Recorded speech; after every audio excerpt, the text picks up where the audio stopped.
एक बार पुरी के मंदिर में भगवान जगन्नाथ के लिए महाभोग बन रहा था। रसोई में सैकड़ों रसोइये थे, हांडी चढ़ी थी, आग जल रही थी। तभी कुछ ऐसा हुआ जिसकी किसी ने कल्पना नहीं की थी। भगवान जगन्नाथ स्वयं रसोई में प्रकट हुए और बोले, मुझे बहुत भूख लगी है, मुझे अभी भोजन चाहिए। रसोइये घबरा गए।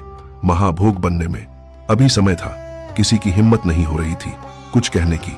तभी भगवान बोले, जब तक भोजन तैयार होता है मैं पास के गांव में अपने भक्त माधव के घर भोजन कराता हूं। यह कहकर भगवान वहां से चले गए। गांव में माधव नाम का एक गरीब किसान रहता था। उसके घर न सोना था न चांदी, बस एक मिट्टी की हांडी और उसमें साधारण खिचड़ी। उसी समय एक साधु उसके दरवाजे पर आए। साधु बोले, बेटा बहुत भूख लगी है, क्या कुछ खाने को मिलेगा? माधव ने बिना सोचे अपनी खिचड़ी उतारी और पूरी श्रद्धा से साधु को परोस दी। साधु ने प्रेम से खिचड़ी खाई, फिर मुस्कुराकर बोले, माधव तुम्हारा यह भोजन मेरे महाभोग से भी अधिक प्रिय है।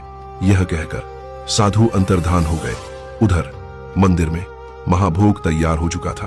पुजारी भगवान को भोग चढ़ाने पहुंचे, लेकिन जो उन्होंने देखा वह अविश्वसनीय था। भगवान जगन्नाथ की मूर्ति के होठों पर खिचड़ी के दाग थे।